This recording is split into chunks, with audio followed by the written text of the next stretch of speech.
Welcome this afternoon as we have coverage on the 64th sitting of the 12th Parliament. As we are looking at what is happening in the Parliament, I have with me none other than Member of Parliament, Mr. Danish Maipal, who, if you were following us earlier, he just gave a superb presentation on the floor as they dealt with the motion to deal with the standing orders.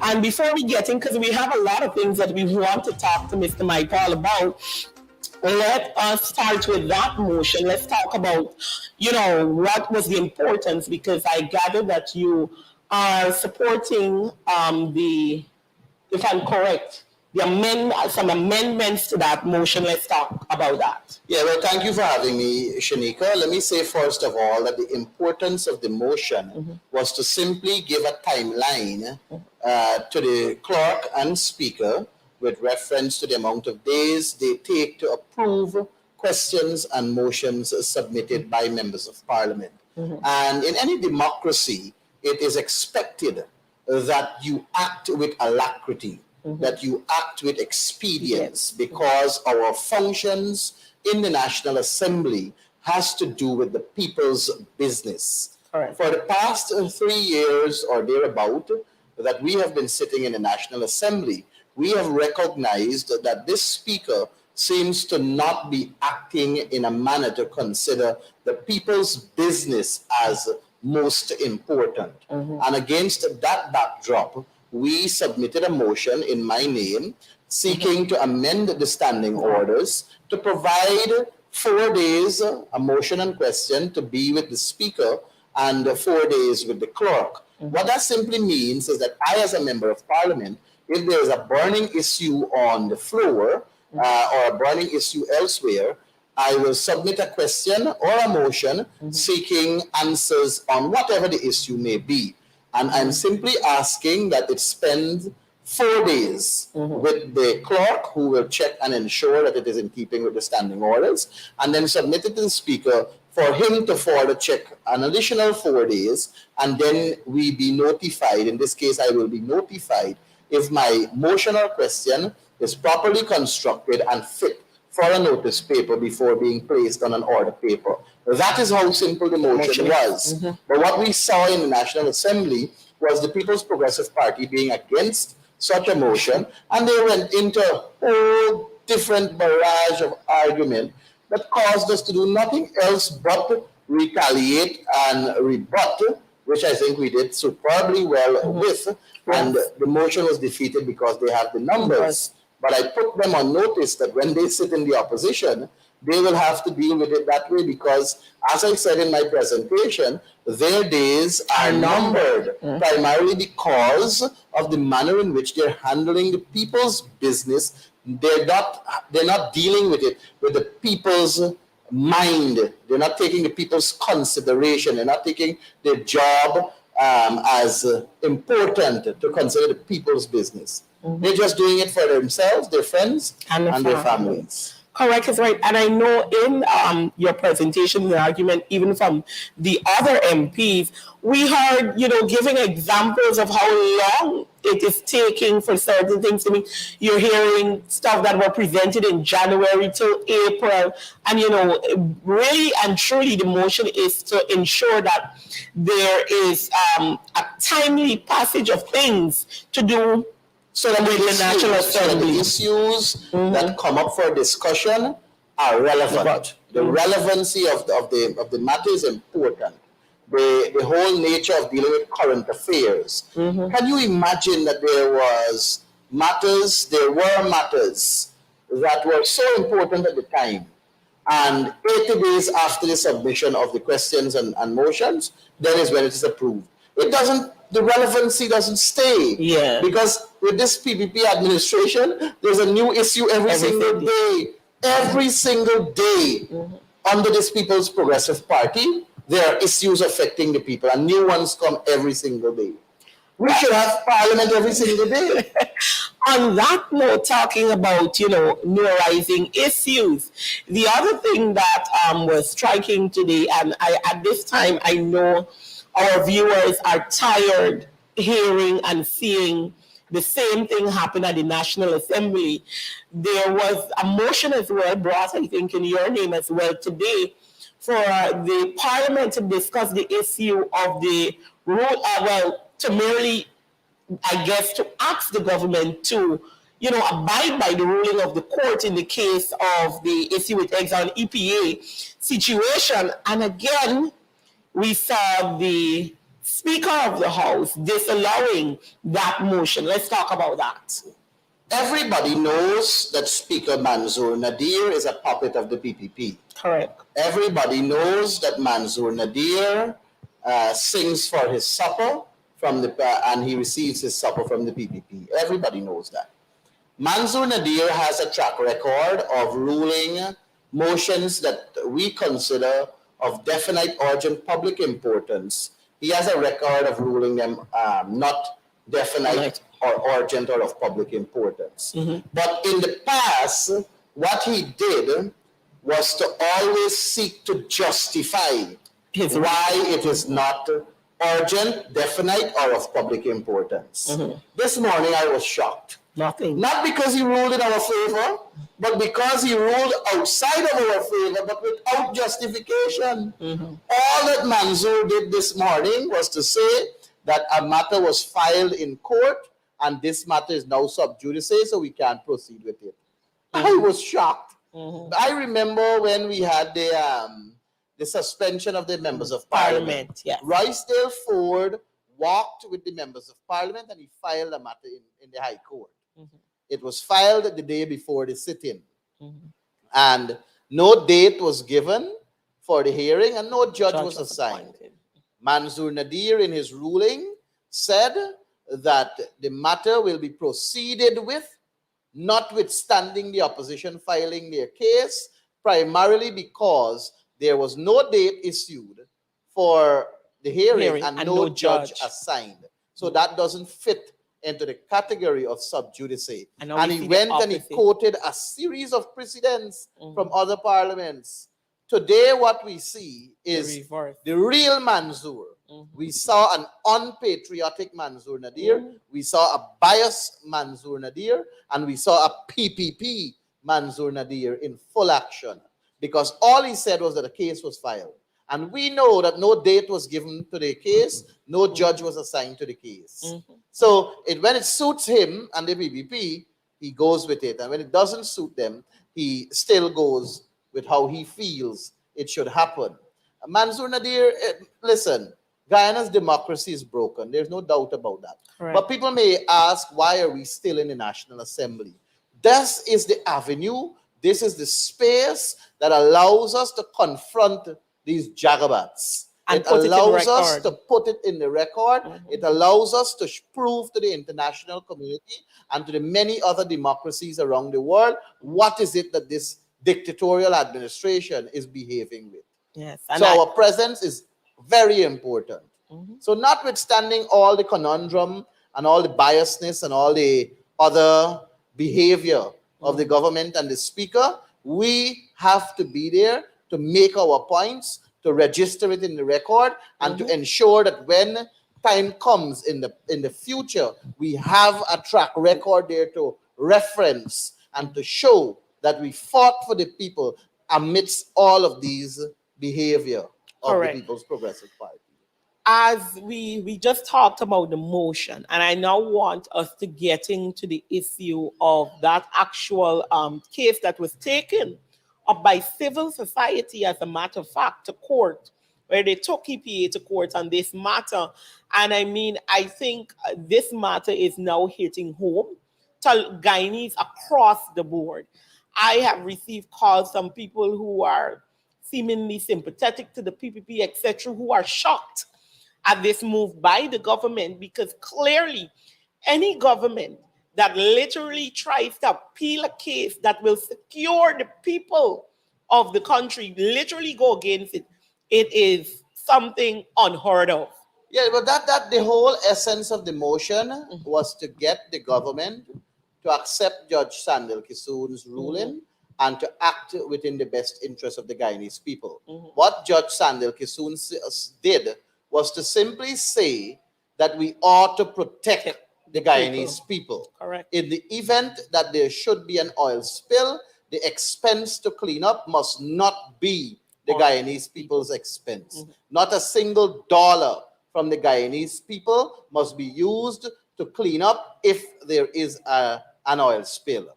Yes, there is a $600 million insurance, and there is a $2 billion, I heard, I don't know how true it is, parent company guarantee.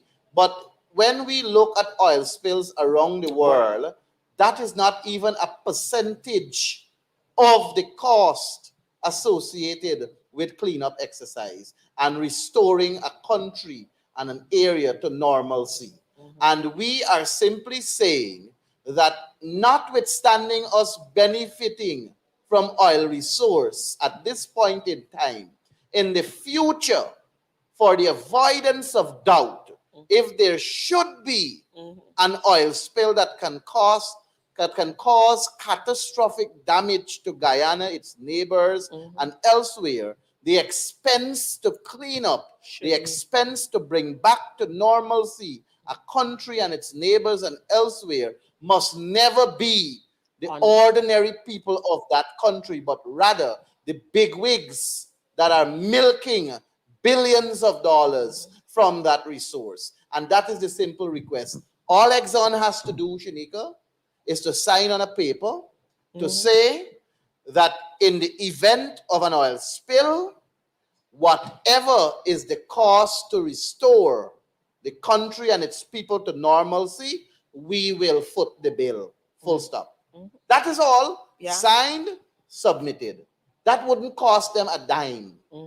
The fact that they don't want to do it is enough to cause Guyanese to worry, because it is as though they don't have confidence in their operation out there, Lisa 1, Lisa 2. Because if they had full confidence in their operation, and if they believed that there will not be an oil spill, then they would sign that document as quick as possible. But it scares me now that ExxonMobil is considering, and their subsidiary, SO Exploration and Production Guyana Limited. And let me tell you something, SO Exploration and Production Guyana Limited, they sign all the documents with Guyana, not Exxon. Exxon sought to secure itself in a corner and put forward a front company called EEPGL. And that company does all the signing. And that company does all the representation. But that is a limited liability company. They don't have assets. And the assets that they are getting now is coming from cost oil. So it is we, the Guyanese people, who are paying for the assets that they have. And every asset that they have at the end of their work, it will come to Guyana. So it belongs to us. All right. Now, people are saying at this point, with what has transpired, it's a big deal. It's a big issue right now in terms of watching this happen. And, people are saying it could be something for us to seek to have the government removed, because if you're moving against the people of Guyana, then how can you be their sitting government? How do you feel about that? I agree with you. And I believe that this calls for us to take action against this government that is not operating within the best interest of the people of Guyana, and they should face the consequences of their action, and the people of Guyana should stand up strong against them. And we may even have to contemplate at the level of the National Assembly to bring a no confidence motion against them, because this act of theirs is clearly an unpatriotic one. It is clearly against the wishes of the majority of Guyanese, and it shows that they have no vested interest in the ordinary people of this country. And it makes me wonder if all of them have their bank accounts secure somewhere overseas, so that they would not have to face consequences.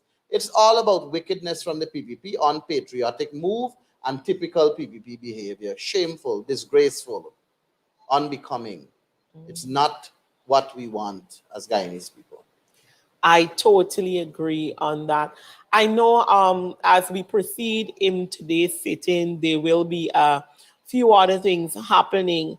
I think I saw two financial papers are there That as that has well. been deferred because of the absence of the finance minister from the sitting. In fact, I have four questions on the order paper for Mhm, oral reply from him also, and mhm. that has also been deferred because of his absence. Okay. There are a couple of bills coming up. Right Mhm. now, I think the motor vehicular road The traffic traffic amendment bill bill. is on Mhm, the floor. I think there's a trafficking in person bill that is coming up also, mhm, and I'm not sure how they will treat with NISA, if they will proceed with the debate first before sending it to the special select committee. But mhm. I know it's going to the special select committee, but we have to wait and see because you can't conclude on how this administration operate unless you actually see them making decisions, or you can't depend on them. You can't say that you know what they made a promise and that all is well. You And can't hold them to their word. They're untrustworthy, they're mhm. wicked, and they're devious. Well, with that said, I think we can so with those bills being heard, you think that we have a long day here in Parliament? What are Nah, the debates I think we have expected to be? I know. Oh, definitely we have a couple hours more. the I noted earlier that Minister Broom's former minister was in the Parliament. She left subsequently, and I viewed a live that she gave. I don't know if you were in the house when she sat there today. Were you in the I house? was, yeah, but she was sitting very far from me, so I don't know what Well, transpired. I know that she made the point that Mr. Kwame McCoy, in his usual behavior, as she sat in the parliament, began to heckle across all the way to her. And, it brings the question again where we talk about the issue of heckling in the parliament, the way it is done, and all these things, you know. Listen, I think Kwame is the most disgraceful minister we have in government, installed albeit. I think he is unfit for the seat that he is holding. I Mhm. think he violates all the rules and regulations. He has no decorum, and he is not worth my salt in any way, shape, or form to offer comment on him and his behavior because he's simply a square peg in a round hole. Well, I'll take that and agree with that. I am thinking that we have our parliamentarian on the ground. At this time, we will shortly switch over to her. Is there anything else you want to add before we close off on this issue? Well, I will like to say to the Guyanese people that they need to keep their eyes on the debates. I would say that they need to keep their ears on the ground. They need to pay attention to what is happening. Clearly, there are a lot of actions that Mhm. are going on where the People's Progressive Party does not have their best interests at heart. We see it in the most recent act of appealing the decision of the High Court, Mhm. and it is sad that the people's money is being used for this. They're using the people's money to go and appeal this matter. They've hired Sanjeev Dattadin, one of their own political lackey, Mhm. and millions of dollars, I am sure, will be doled out towards him for this case. And it is very, very unfortunate that we are in this situation. The Guyanese people must keep their heads focus and recognize that it is not business as usual. The People's Progressive Party is not worth being in office, and it is time for them to go. Well, thank you for that. And I don't know if Andrew may be better able to give us that Feedback whether feedback whether everything is going well. Perhaps we could ask and Andrew to assist us. yes, so that we can see what is happening on the house.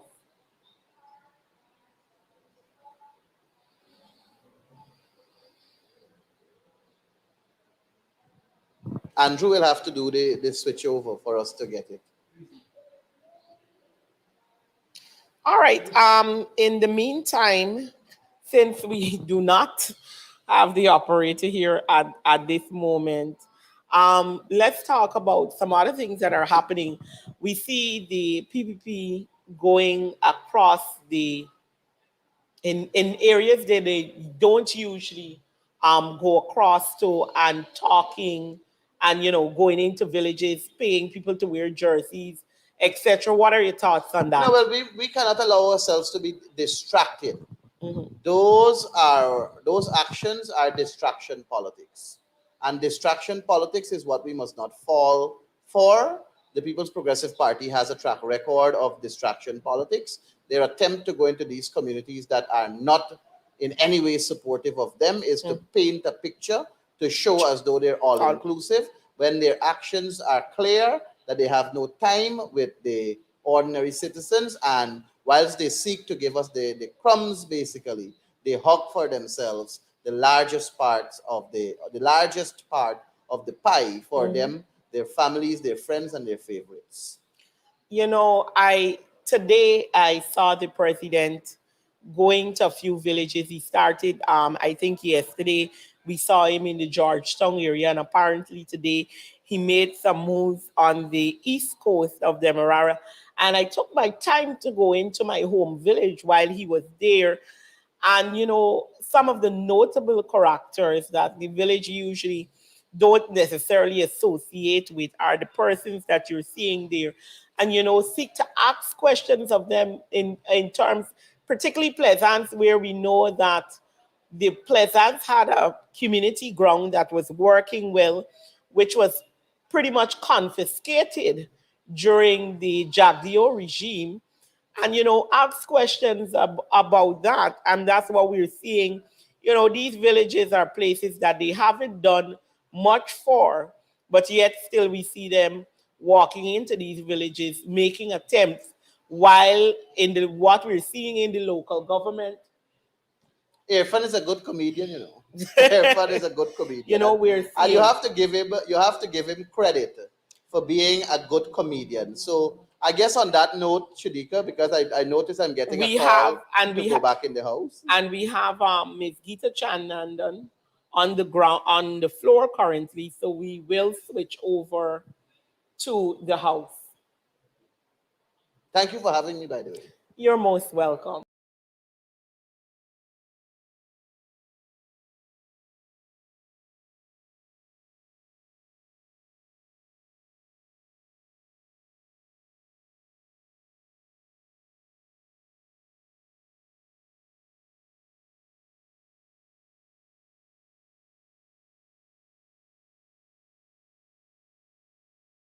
of economic existence. The European Cyclist Federation has argued that the entire EU e-bikes are saving money, time, and CO2 emissions for cities and companies. They're also increasing efficiency, productivity, and in some cases, even providing new jobs. The California Cycling Association has noted the benefits of e-bikes. They have preferred the following points. E-bikes are 10 to 30 times more efficient than electric cars at fighting climate change. E-bikes get 30 to 100 times more miles per pound of battery than an electric car. Battery efficiency essential because the resources used to make lithium batteries may be in short supply as more car manufacturers switch to electric.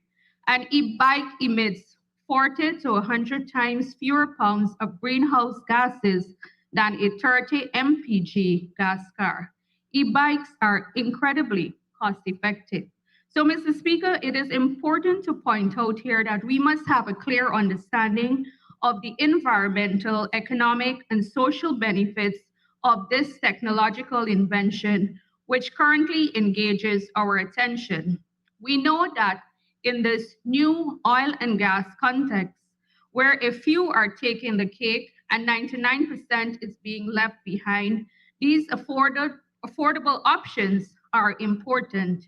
We on this side of the house, sir, we are very much aware that parents who live in areas where buses cannot access depend on electric bikes to take their kids to school. We're cognizant of the fact that electric bike can be purchased at around 60,000, a far cry for the price of a car, which costs around 1.2 million. We also know that a simple charging of a battery can save the cost of expensive fuel and reduce your transportation bill by astronomical numbers. We are well aware that those who live in areas where there are constant traffic jams may need an electric bike to navigate their way through. I know that there are cases where some are not physically able to pedal the normal bikes and may not be able to purchase a car. So we now have a full understanding, listening also to the Honorable Minister, of a full spectrum of this issue and why the need for this amendment. However, sir, nothing must be placed over regulation, safety, and administration of vehicles that traverse our roads. Even in the midst of lawlessness that has descended our society, lawmaking must proceed. This amendment is absolutely necessary. We cannot have a Motor and Vehicles and Traffic Act that does not include provisions for this growing industry. I can only imagine the administrative nightmare that is currently experienced by GRA and the Guyana Police Force. This, Mr. Speaker, it has larger implications for licensing and legal process. By inserting electric bike in this act, I suspect that this confusion will now come to an end. Hence, Mr. Speaker, I cannot see any syllable in this proposed amendment that is worthy of critique or opposition. While we invoke the necessary bipartisanship, we are conscious that this necessary amendment is being completed against the backdrop of a nation that is in complete crisis and confusion. While we demonstrate our support for this amendment, we do this with hearts filled with concern for this nation and its general direction. I thank you. Thank you very much, Honorable Member. Now, the Honorable Attorney General and Minister of Legal Affairs, Mr. Mohabir Anil Nandla.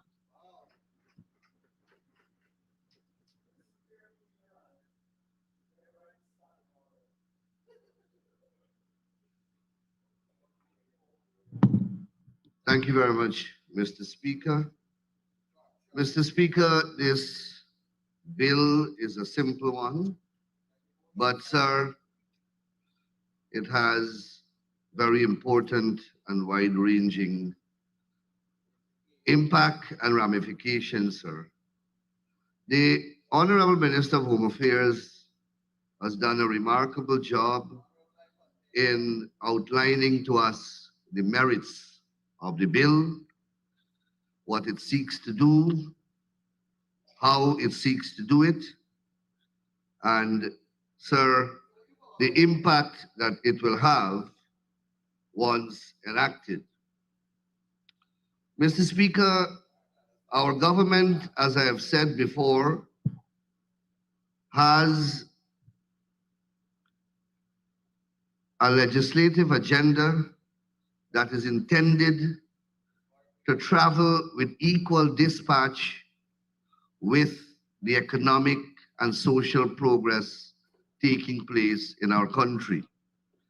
And I've heard repeatedly, I am recognized for this legislative effort, but I singularly am not responsible. We are a collective on this side, and it is our legislative agenda that we are pushing. And there are some important persons in the background here who I must recognize: Ms. Joanne Bond, Mr. Johnny Fongafat, Melissa Adolphus, Shoshana Lal. Those are the real people who are driving this agenda, and I want to recognize them on the record. So, Mr. Speaker, we will continue to bring bills of different sizes and of different magnitude as we proceed with the transformation of our country. We are not here, sir, to quibble for hours over what a standing order should say and whether we want to strip Your Honor of powers to determine what should be placed on the order paper. We have no time and energy for that. We will dedicate our time and energy to the service of the people of this country in a real and constructive way. And Mr. Speaker, and that is why we are bringing this bill. The Honorable Member, Ms. Geeta Chandan, recognizes, as did the Minister of Home Affairs, that we have had on our roadways for a number of years now these electric cycle, and they have begun to pose a problem because our legal legislative architecture does not in its current form caters for them. And there is no way to regulate them, there is no way to bring them within any form of regulatory framework other than by this amendment. And that is why, Mr. Speaker, we are here. We are here also, Mr. Speaker, in recognition of the fact that we are losing too many of our citizens on the roadways of our country. And our government will constantly be taking all steps requisite to ensure that we address that matter. To us, Mr. Speaker, unlike those who are obsessed with the oil on that side, to us, the oil is not our most important resource. Our most important resource to us are the people of our country, and we are protecting the people of our country. Mr. Speaker, I read, like Ms. Geeta Chandan, some misplaced objections and criticisms to this bill when it was first publicized. And the impression that I got is that the populace out there is of the impression that we want to ban electric cycles in Guyana. But I had to issue a statement to say that we are not the banning government. The banning government is the PNCR, and they are on that side of the house. We are the government that will bring law and order to activities in the country. And that is what this bill seeks to do. Mr. Speaker, yes. So we recognize the importance of this e-cycle from many perspectives. We recognize its environmental friendly nature. We recognize that it's a cheap source of transportation for those who are less vulnerable, more vulnerable in our society. We also recognize that it is a quick and expedient mode of transportation in our country. So we embrace this mode of transportation, but we thought it fit that it should be brought into regulation. And Mr. Speaker, in this regard, we are emulating countries such as the United Kingdom, Australia, Ireland, and Canada that have enacted recent legislation of this type. Mr. Speaker, the important matter, the important issue that we have to confront in this country is the road, the carnage that is taking place on our roadways. Mr. Speaker, these vehicles alone, based upon the statistics that I've received from the Guyana Police Force, the data reveals that 11 persons were killed and 14 other persons suffered significant injuries as a result of the use of electric cycles from 2021 to 2023. That is a completely unaccepted state of affairs. According to the Guyana Police Force, all of the riders of these cycles did not possess any form of vehicular license. Rather, they took advantage of the fact that the Guyana Revenue Authority was not regulating electric cycles. Most times, users of these cycles are not using helmets, thereby exposing themselves to potential injury and even worse, disability or death. Even more frightening is that some of the users are young persons, even persons under the age of 16. Recently, in February of this year, Stabrook News headline dated 18th of February 2023 read, and I quote, "Nonpareil girl 17 on electric bike dies after accident. The cycle was ridden by a 16-year-old female and the pillion rider, a 17-year-old, had died. It is because of incidents like these, Mr. Speaker, that the bill is before us." So, Mr. Speaker, this bill certainly is an important one, and I'm happy that those on the other side, the honorable members on the other side, have supported the bill. And Mr. Speaker, I seek your kind permission to respond to something that the honorable member Mahipal said this morning. Mr. Speaker, I sat down and listened to Mr. Mahipal regale us for nearly 30 minutes about whose days are numbered in this assembly. And he pointed to the June 12th local government elections. And he told us, Mr. Speaker, that those elections will reveal whose days are numbered. Mr. Speaker, I have a GCOM press release, and it says this: for the LAA,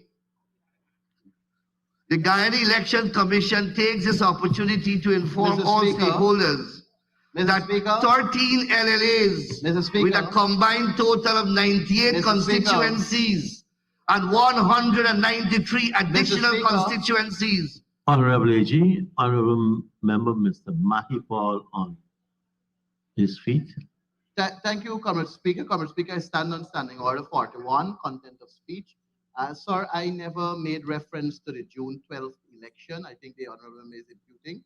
I never made reference to the June 12th election being the election that will number their days. I spoke about an election, and really I was referencing the national election. Honorable AG, the honorable member is accurate. In fact, he hasn't even spoken as yet on this. He spoke about an election, and that election will determine the number of days that we have in this assembly. Yeah. And Mr. Speaker, 13 LLAs are not contested by that side. 98 constituencies are not contested. A total of 291 constituencies are not contested, meaning that the People's Progressive Party will, without going to the election, win 291 constituencies whose days are numbered. We have not even gone to the elections. We have not gone to the elections yet, and we already win 291 seats, and they have won none. And they're telling us about whose days are numbered. Mr. Ramjatan had to leave because he's not contesting any. And he's telling people about their days are numbered. But I am happy that they're saying these things, and due to technology, the people are hearing.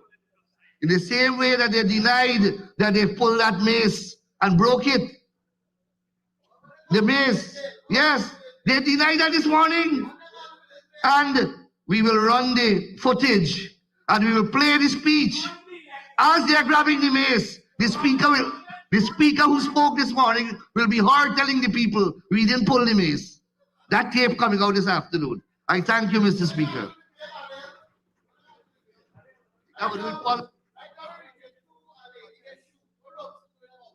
Thank you very much, Honorable AG. And now for the Honorable Member, Mr. Robeson, to conclude.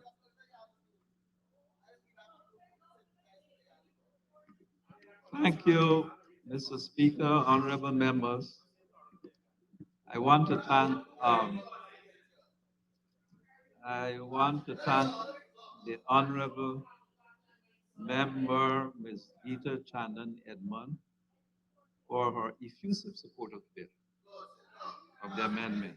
Effusive support, and I also want to um, acknowledge clearly the presentation made by the Honorable Attorney General Anil Nandlal, inclusive of his laterals in respect of whose days are numbered, in respect of our total approach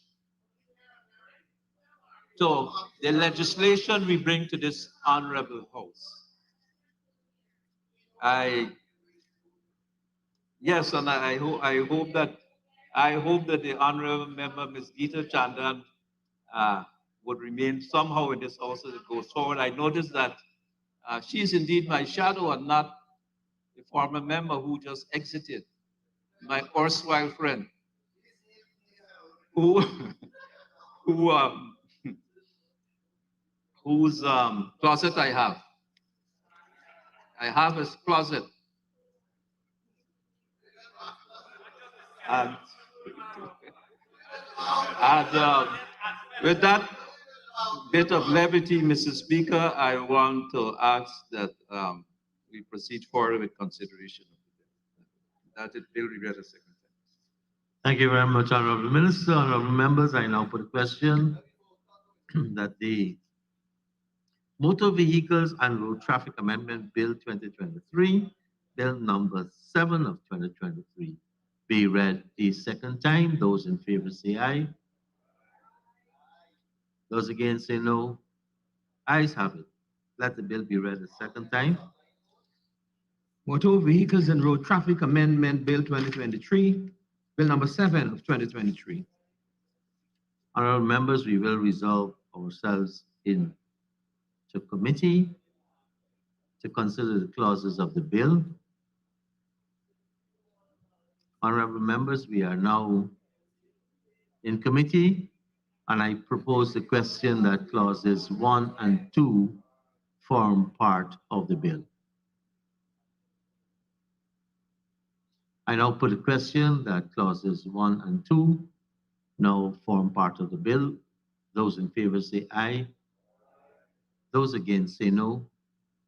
Ayes have it. Clauses 1 and 2 now form part of the bill. Honorable members, I now put a question that the bill be reported to the House. Those in favor say aye. Those against say no. Ayes have it. Let the Assembly resume. Honorable Minister of Home Affairs. Thank you, Mr. Speaker. I rise to report that the Motor Vehicles and Road Traffic Amendment Bill 2023, Bill number 7 of 2023, was considered in committee clause by clause and was passed without amendment. I move that the bill be now read the third time and pass as printed. Honorable members, the question is that the Vehicles and Road Traffic Amendment Bill 2023, Bill number 7 of 2023, be read a third time and pass as printed. Those in favor say aye. Those against say no. Let the bill be read a third time. Motor Vehicles and Road Traffic Amendment Bill 2023, Bill number 7 of 2023. Thank you. Honorable members, we now will proceed with the second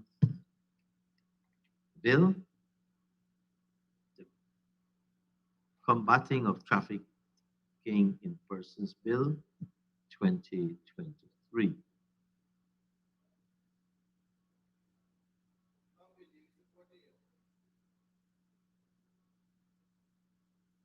Honorable Minister of Human Services and Social Security, the Honorable Dr. Vindhya Prasad.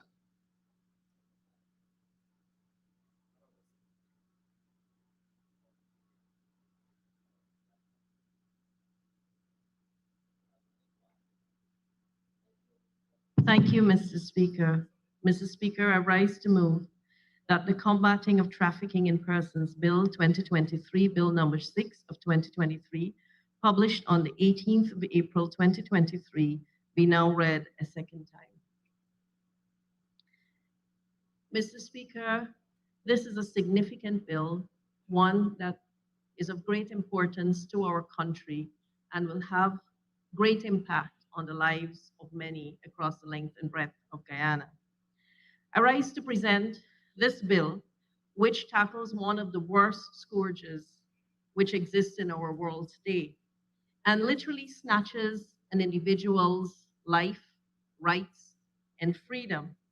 And it is to such an extent that it puts that individual in an inhumane, cruel, callous position where they literally have no control over their life.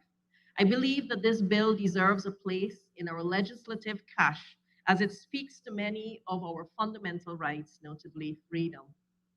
Today, we all have the opportunity to support this bill, which strengthens Guyana's response to trafficking in persons.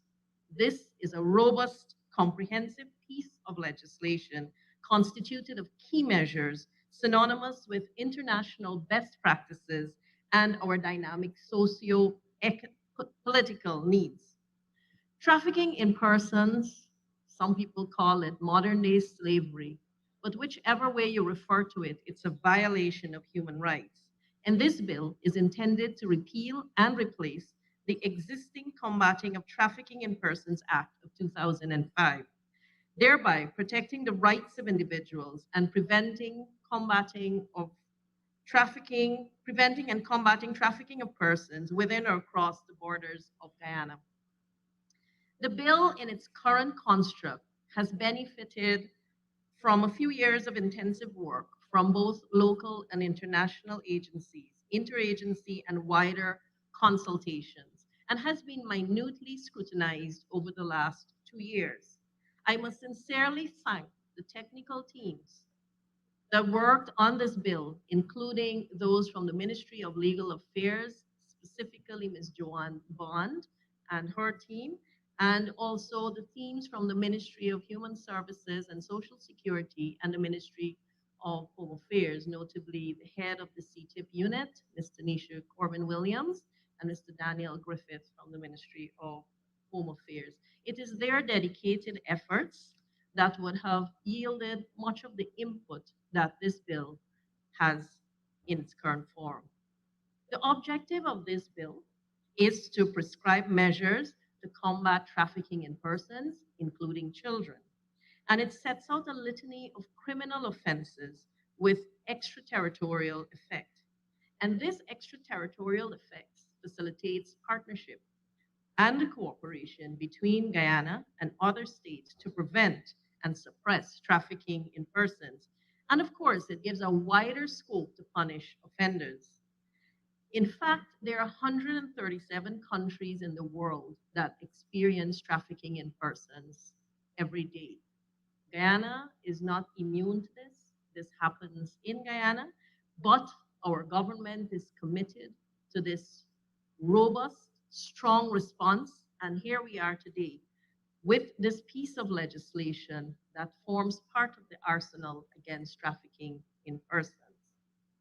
When we speak to trafficking in persons, we know that it has no face. It affects men, it affects women, it affects children of all walks of life. It is sometimes described as a hidden crime. And because of that, there is need for much public awareness and education, and that has been happening.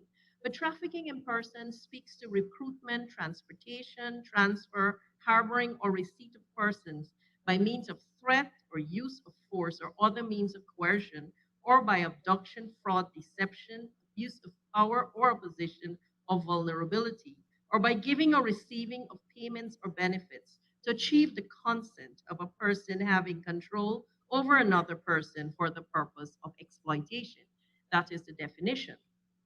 Exploitation comes in many forms. It is inclusive of sexual exploitation and forced labor, but not limited to those. And in our national context, it can happen on the coast, whether we speak of the urban coastland or in remote and rural communities, and yes, even in the hinterland. And we look at certain sectors, certain areas where this might be perpetrated easier than others, notably the entertainment industry, forestry, mining industries, domestic services, and shops, to name a few of the places where you can find this. From 2020 to 2023, the Ministry of Human Services and Social Security received 151 reports of trafficking in persons.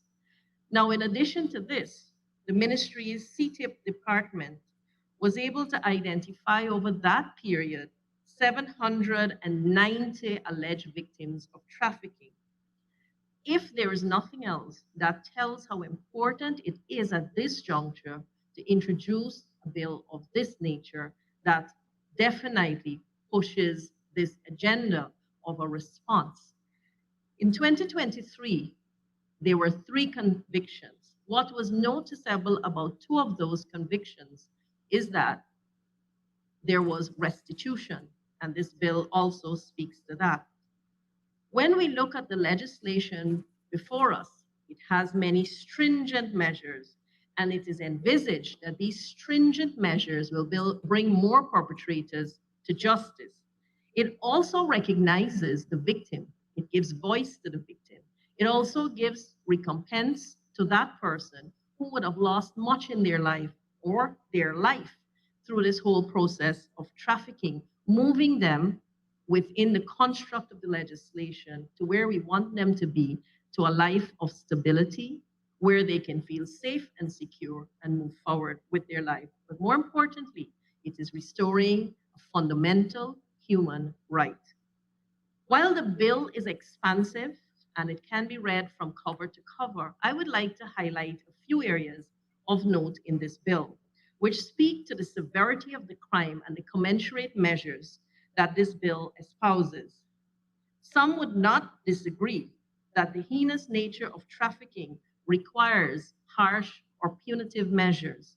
And it is important to see within the framework of this bill that all of the measures that are within the bill are austere, severe, or harsh, and should act as a deterrent to persons who wish to perpetuate and perpetrate the crime of trafficking. This also should send a signal to victims who are trafficked that this bill espouses support, assistance, and redress for what would have taken place in their life. In fact, if you peruse part 2 of this bill, there are criminal offenses set out. It provides that trafficking in persons is an offense, first of all, and anyone who commits this offense is liable on summary conviction to imprisonment for 5 years. Conviction on indictment carries a penalty of life imprisonment. In both instances, restitution should be ordered by the court. And in all instances where there is restitution, property may be forfeited. Significant fines and charges and convictions are also listed when it comes to attempts of, conspiracy to, or complicit acts in trafficking, which widens the net as we want it to when it comes to eradicating trafficking, not only focused on the principal offender, but those who are complicit or support that offender in carrying out this grave crime of trafficking of persons. I will refer to the bill from time to time to illustrate the punitive measures commensurate with the gravity of this crime, with due consideration of all those involved and affected. It holds accountable, again, not only the primary actor or the individual, but it even holds accountable corporate bodies which may be involved in trafficking of that offender. As I share with you, I would like to look at some of the clauses, some of the sections of the bill, and this one falls within part 2 of the bill, subsection 3.4.3. A person who counsels, procures, or commands any other person to commit an offense under this section commits an offense and is liable to be indicted either as an accessory before the fact to the principal offense together with the principal offender or after the conviction of the principal offender. And this is significant because in the legislation or the crafting of the legislation, it holds everyone accountable. To be indicted of the substantive offense, whether the principal offender has or has not been previously convicted or is not amenable to justice. And 5, any person who for the purpose of trafficking in persons and acting or purporting to act as another person's employer, manager, supervisor, contractor, employment agent, or solicitor of clients, such as a pimp, knowingly procures, destroys, conceals, removes, confiscates, or possesses any travel document or other government identification document, whether actual or purported, belonging to another person, commits an offense and is liable to summary conviction to a fine of $1 million together with imprisonment for 5 years. And just these two pulled out of part 2 speaks to the wide ambit of this very comprehensive piece of legislation. Part 2 also provides the court with comprehensive sentencing guidelines and a number of aggravated circumstances where the sentence of a person can be adjusted, that person being convicted for trafficking in persons. All of the sentences, all of the measures include stiff fines where judgments may be in excess of $1 million, forfeiture of property is involved, including the conveyance, if that conveyance was used to transport the victims. Imprisonment and additional terms of imprisonment could be a part of those measures if fines are not paid. Part 2 also provides for ancillary offenses. Section 9 is replete with various scenarios and the addition of years to any sentence. And I just will share a few of those from section. As factually appropriate, the following adjustments to the sentence of a person convicted on indictment for trafficking in persons may apply. If the convicted person used, threatened use, or caused another to use or threaten use of a dangerous weapon, 2 years may be added to the sentence. In other words, there's cumulative measures applied to any sentence based on the nature of the trafficking offense and how that trafficking offense occurred. There are also other measures if in the course of trafficking or subsequent exploitation, the convicted person recklessly caused a victim to be exposed to a life-threatening illness, or if the convicted person intentionally caused the victim to become addicted to any drug or medication, 5 years may be added to the sentence. And I think this is important because in the world in which we live, many of these crimes continue and perpetrators seem to feel that the long arm of the law will not get to them. This piece of legislation that is being considered here today definitely espouses not only the punitive measures, but that the law is really wide-reaching or far-reaching and will definitely encompass many of the offenders. Section 13 of Part 2 sets out very clearly that a body corporate may also be guilty of trafficking in persons and any ancillary offenses, and hefty penalties are also levied by this bill. In fact, when the body corporate is referred to in the bill, it is in Section 13 said that this body corporate may be fined $10 million. I know an amendment has been proposed by an honorable member, and I feel this amendment does not change the concept nor the thrust of what is being done. What I would like to propose is a further amendment to that, not less than $10 million, which is the honorable member's amendment, and not more, so I will add to this, not more than $15 million in keeping with how the law should be crafted. So I believe coming from that member too, there is solidity in the support for this bill, I will construe that based on us trying to curb the scourge of trafficking in persons.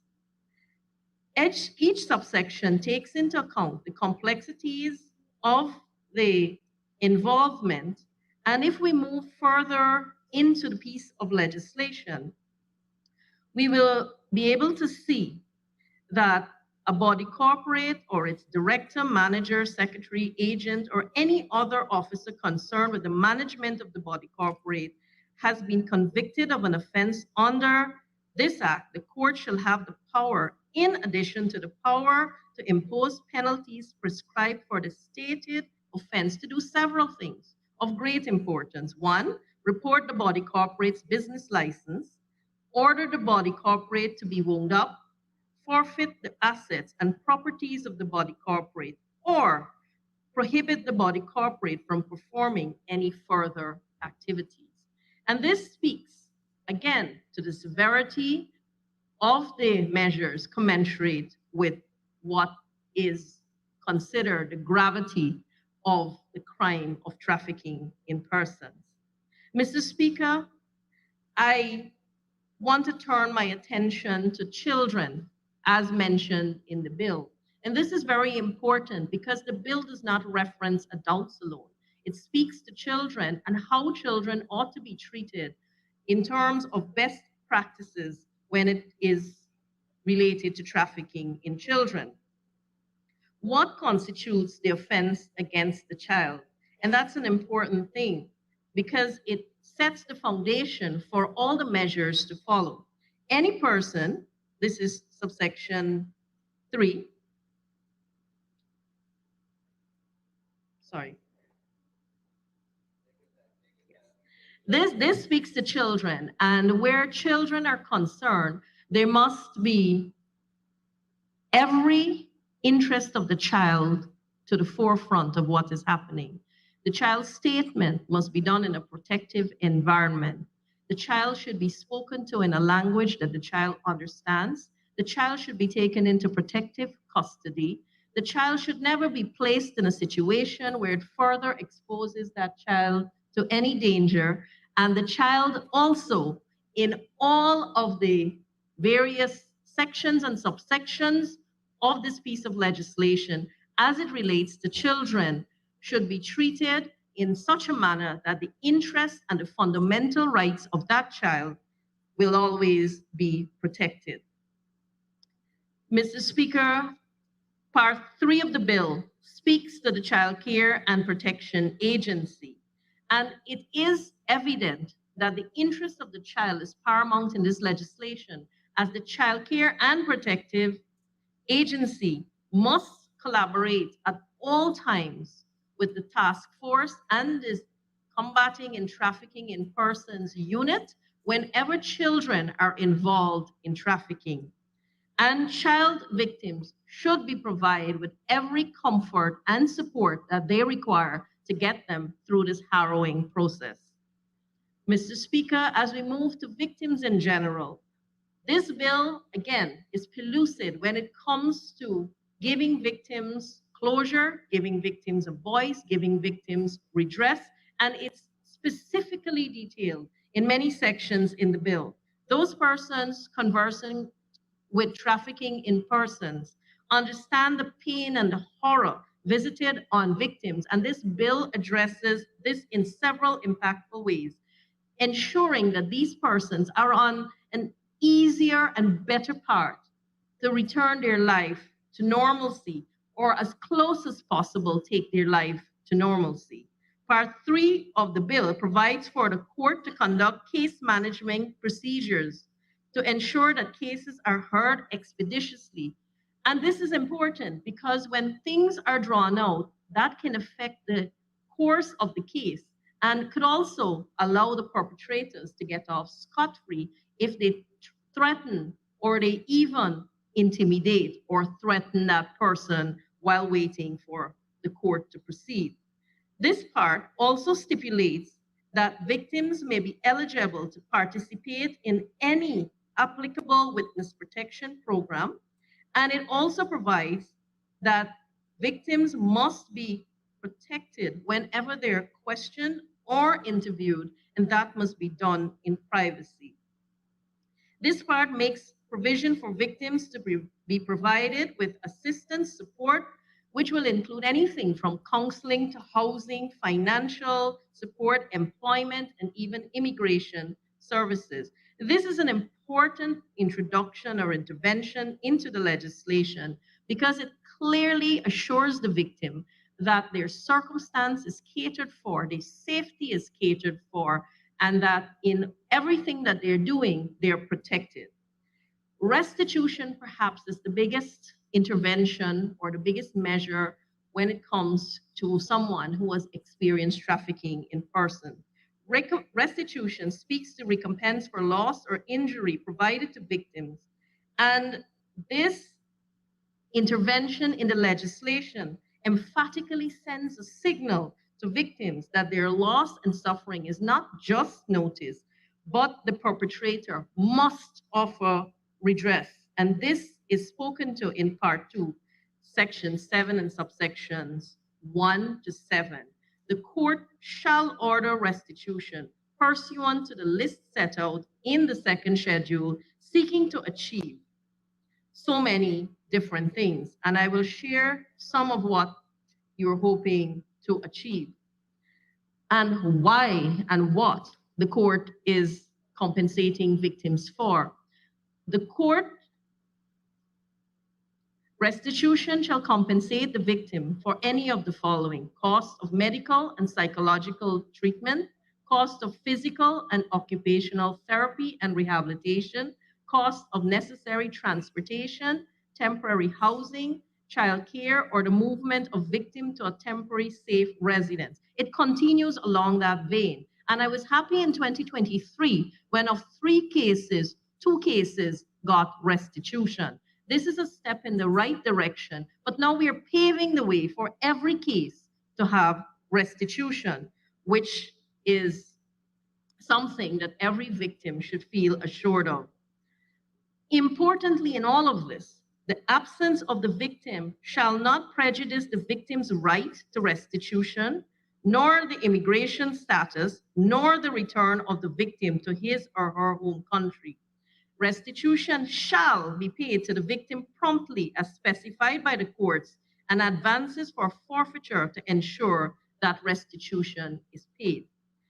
And it really gives the commitment of moving that victim's life to stability. The second schedule to the Act provides the information that courts will use to compute the amount of restitution that the convicted person will pay to victims of trafficking. The legislation is significant because, in addition to existing laws, it emphasizes our government's zero tolerance for trafficking, which is necessary to combat a crime where perpetrators may be elusive and prey on the fears of victims and impose that fear in such a way that it sometimes causes that victim not to want to come forward, not to want to testify, not to want to proceed in the manner that we want to, where it leads to a conviction. We've also seen that Guyana has maintained its Tier 1 ranking for 5 years.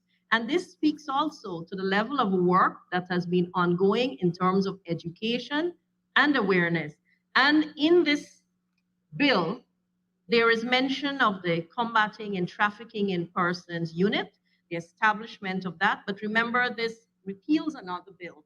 So it is already referring to what has been established in alignment with the previous bill. Going back to the victim, many times too, victims feel that their behavior or their lifestyle or something that they may have done may have caused this on them. The legislation also speaks to that, as it stipulates that consent of past sexual behavior or history of the victim is irrelevant. This part 2, provides that the legal age of consent to sex or marriage cannot be used as a defense to trafficking in person. A further protection that this part offers is that the victim is immune from prosecution of immigration offenses. Part 4 of this bill, moving forward, relates to investigation and what happens in the court. And it is always beneficial that records be kept, data be collected, and this part of the legislation speaks to that. It also provides that paper committals are permitted for indictable matters. And this is an important thing because it reduces or prevents entirely any kind of interpersonal engagement or even confrontation between the victim and the offender. The Counter in Trafficking Persons Unit is an important component of the entire legislation.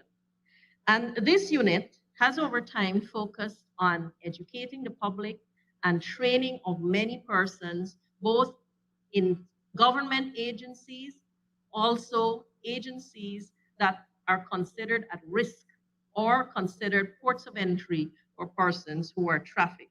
And they've worked in so many agencies, including law enforcement agencies, service industries, food, health, mining, and forestry sectors. 2 years ago, the Ministry of Human Services launched the Stop 592 campaign, which is simply Stop Trafficking of Persons. This was launched in Region 7. And here we give visibility to this scourge that affects so many people all the time. The ministry has also developed a hand signal that is used by victims to seek help. And several PSAs and messages would have been developed using the multimedia approach. And there's a 24-hour Spanish hotline where persons can make their reports in addition to the English-speaking hotline.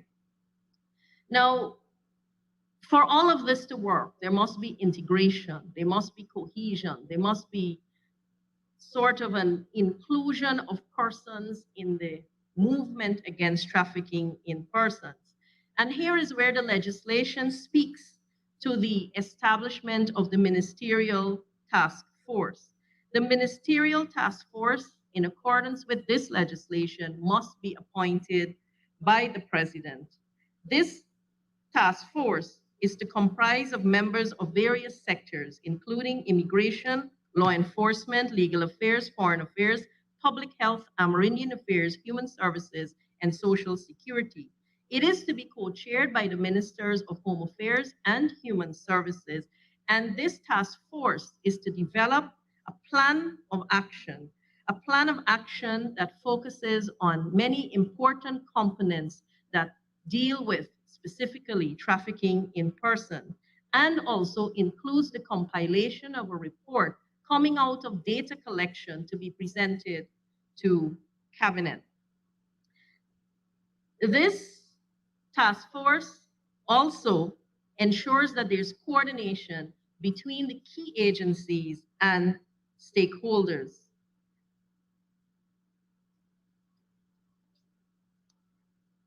As we move through the bill and we get to more of what the bill espouses and has enshrined within it, Part 5 speaks to misuse of transportation in committing a trafficking in persons offense, and it also specifically directs one's attention to the ensuring of safe handling and traveling of children within or into Guyana without a parent, guardian, or responsible adult.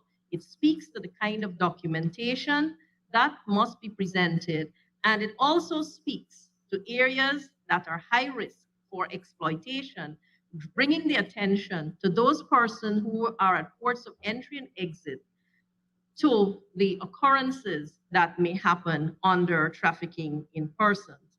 It also recommends that government shall coordinate educational activities with anybody and everybody within the transport industry. Here now, my colleague, the Minister of Home Affairs, is to appoint a committee to monitor the quality of travel and identity documents issued by the competent authority. When we move further into this piece of legislation, it goes to the general and miscellaneous provisions and speaks to the criminal procedure, and it also speaks to the Child Care and Protection Act, which is amended to place responsibility for children who are victims of trafficking within the framework and mechanisms of this act.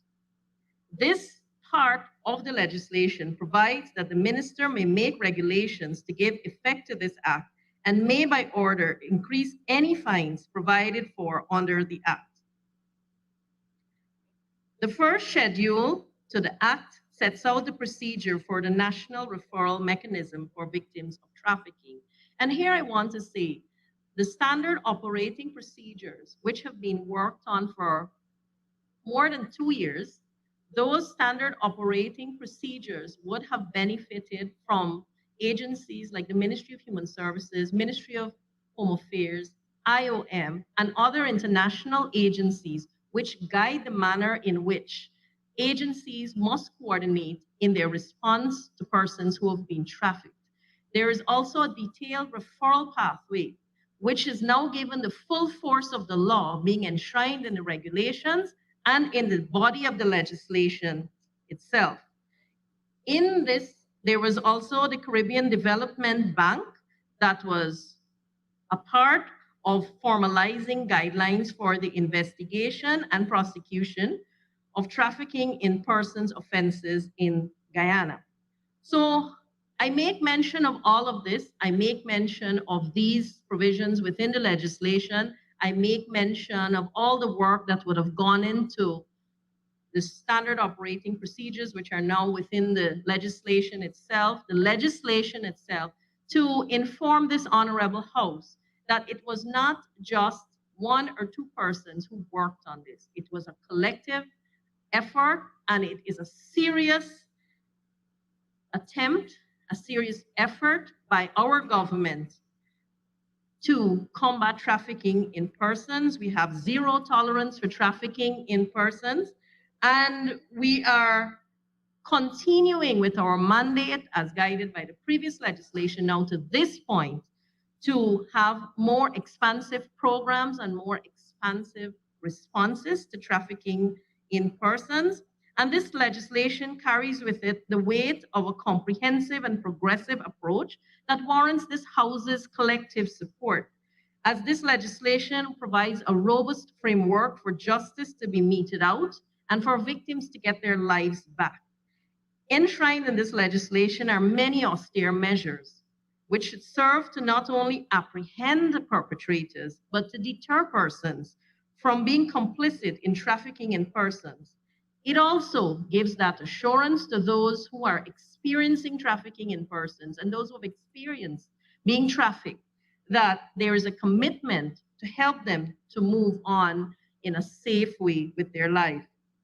Part 2 of the bill sends a strong message to traffickers, and I hope that as we continue today's debates, everyone will realize the need for this not only to be supported, but to be passed.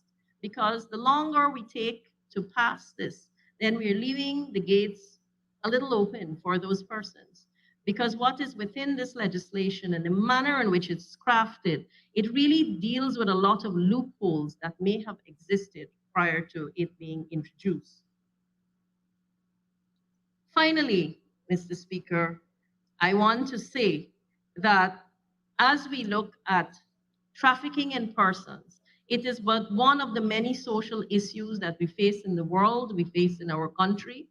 And there are some things that should always be above any sort of partisanship, but must always be in the interest of every person across the length and breadth of Guyana. And this is one such that should enjoy our absolute support. And I commend this bill to all of the honorable members, especially those who are speaking, for their consideration. I thank you, Mr. Speaker. Thank you very much, Honorable Minister.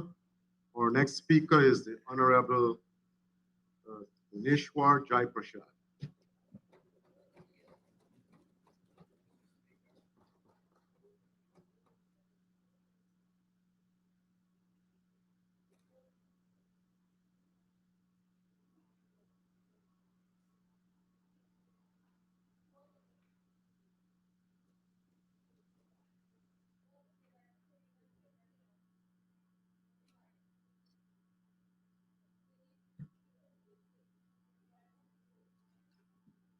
Thank you very much. Speaker. Pleasant good afternoon, colleagues. I stand here to support the Bill number 6 of 2023, the Combating of Trafficking in Person Bill 2023. As I was listening to the Honorable Minister, I know that it is an opportune time for us to be able to pool our resources together so that we can be able to achieve protection and safety and security for our Guyanese population and even non-Guyanese. Mr. Speaker, this bill is very much needed and is a timely piece of proposal that will bring a sense of security to all and most importantly, protects the current and future generation. This piece of document will cause many to come in line with the laws, and it will give great concern to the persons who are bent on oppressing and preventing the freedom of individuals. It will bring a sense of protection to human rights and dignity in this country. Beyond any doubt, we will be supporting this bill, but we have some concern that will be discussed here today so that, if possible, those considerations can be taken so that we can be able to have a good piece that will represent all the citizens or all concerned. But before I go into that, the concept of the bill, Mr. Speaker, I wish to point out that during discussion held with some senior citizens in this country, it came out that this bill is very much appropriate. But one particular individual indicated that he is 70 years old and it is very hard for him to survive on $1,100 a day. We are proposing protection for Guyanese, young people, persons who will be victims of trafficking, and we need to pay a little bit more emphasis and respect to our older folks. I bring this to say that the 33,000 that we are giving to our senior citizens who have given their life to this nation is very much of great concern that we need to take into consideration. Mr. Speaker, protection of victims of trafficking in person. We know that this falls directly under the Ministry of Home Affairs, but for the past few days, we have been faced with so many humiliation coming from senior officials from the Ministry of Home Affairs. Mr. Speaker, with this recent development, I am fearful that if we can fix our house in order, it will be difficult for us to take up so many more additional duties and responsibilities. I thought that only Guyanese watching, but it seems as if though there are other people elsewhere watching as well. Human trafficking is very, very dangerous and is evident in many countries. We are happy that amendment to the 2005 bill can come to the House, the Honorable House, so that we can be able to put systems in place to help all of our persons who will be identified. Mr. Speaker, I wish to draw to the attention of the Honorable House, to the Honorable Minister of Human Services and Social Security, that the amendments in terms of enforcing the amendments as it relates to the fine. I must say that that is very, very much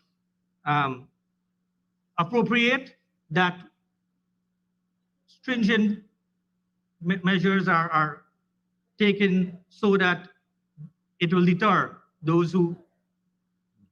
I must thank my colleague for proposing that piece.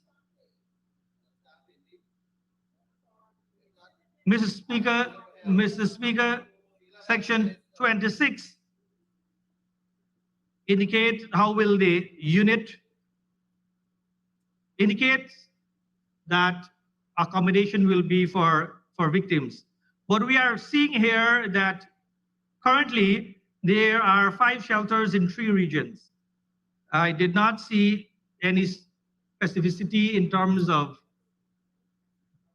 the other regions, but we know that person being trafficked is a sensitive, serious situation, issue, and to reduce transportation from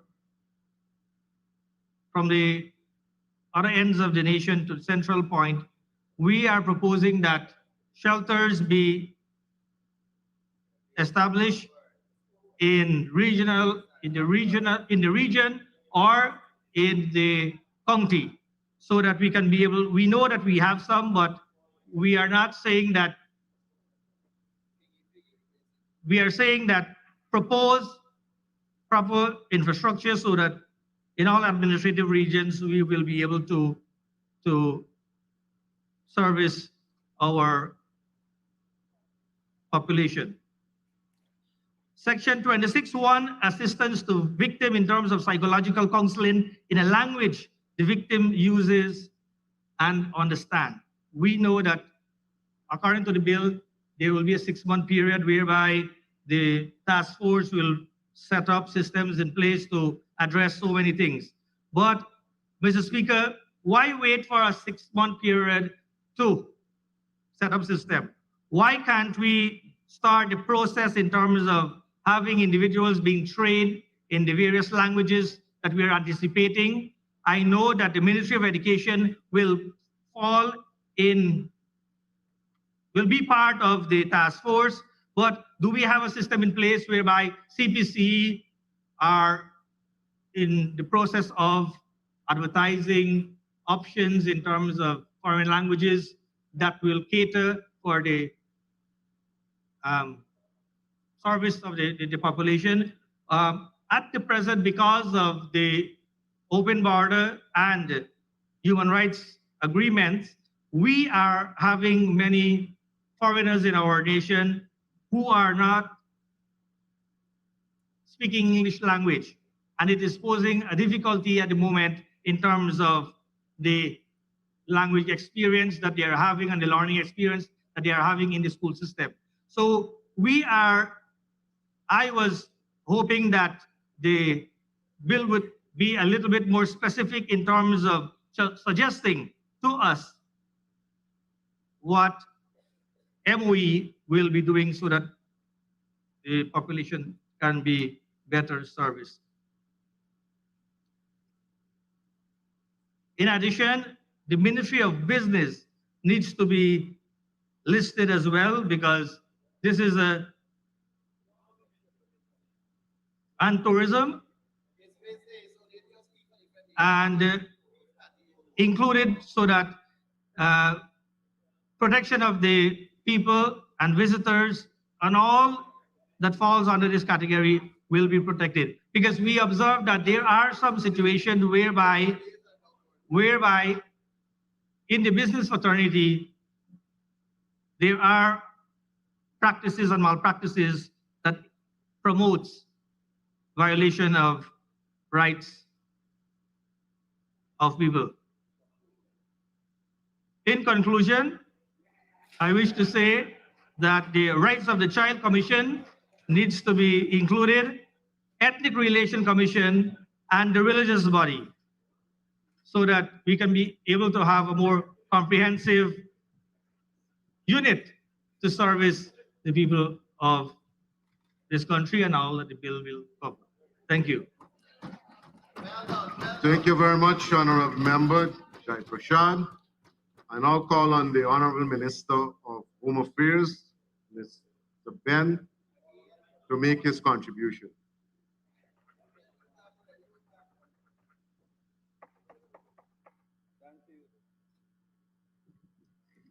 Thank you, Mr. Chairman, Mr. Speaker. Mr. Speaker, I can of course understand why the Honorable Member Paul doesn't want me to speak again. But I have to speak on this bill.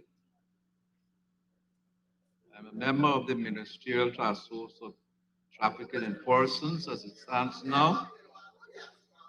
I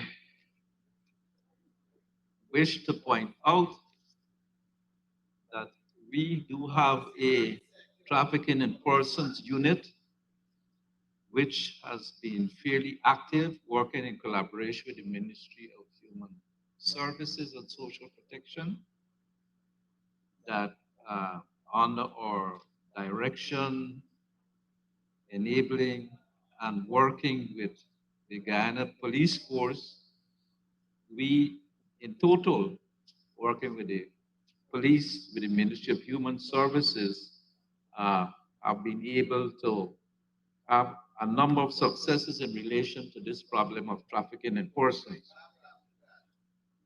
I first have to say, to identify, following on what the Minister of Human Services was saying in relation to the heinous nature of this matter in terms of trafficking in persons.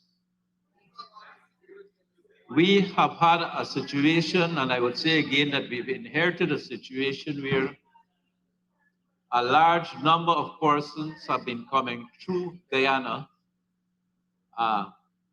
some smuggled, some trafficked, and some moving between smuggling, being smuggled and trafficked. And of course, trafficking in persons and human smuggling is one of the significant transnational organized crimes that we have to continue to work at diligently.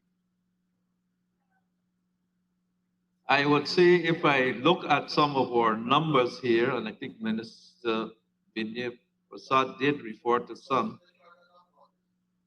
in 2022, we had 22 cases where people were actively apprehended and interrogated, and with some arrests. We had 22 operations with 247 victims screened and interviewed, and 1 conviction was achieved. In 2023, we have, so far, year to date, 5 cases were put before the court, 12 operations were conducted, 190 suspected victims interviewed and screened, and of course, 2 convictions. And recently, 117 persons were Venezuelan nationals, of which 130 persons in total were females and 60 males. 5 persons were charged, 4 Guyanese and 1 Venezuelan. And recently, a couple of weeks ago, 1 person was convicted in the prison and is facing further charges. And we anticipate as we go through the year, there will be more cases brought to bear and persons brought to bear in the courts in relation to this matter. Mr. Speaker, as I said, it is indeed a transnational organized crime. It is a manifestation of interlinked transnational organized crimes which we're facing at the moment. It is not simply the question of trafficking in persons itself, but linked also to questions of drugs, of guns, of money laundering, of smuggling of gold and other materials, all transnational organized crimes which are related in one way or the other. And the criminal actors in some of these, in one activity, is also related to activities in other spheres related to this matter. So if he's involved in smuggling or human trafficking, or trafficking in persons, he may have an interest in the smuggling of guns or drugs or other collateral issues, negative ones of interest in the criminal sphere. If we look at the statistics, the data, we would have inherited a situation where there was a rapid surge in the numbers of persons who are coming through the country and be recorded by the Immigration Department one way or the other, either by way of passport or coming across our borders, which are euphemistically stated to be porous. And I would always say that it's not only the borders which are porous, but the internals are porous too. So we have that challenge, but if I were to pull up some of the statistics related to persons coming through the country over a number of years and who they claim or was claimed were being put out or coming in for one purpose or the other, and if you look at the figures of persons who came through at one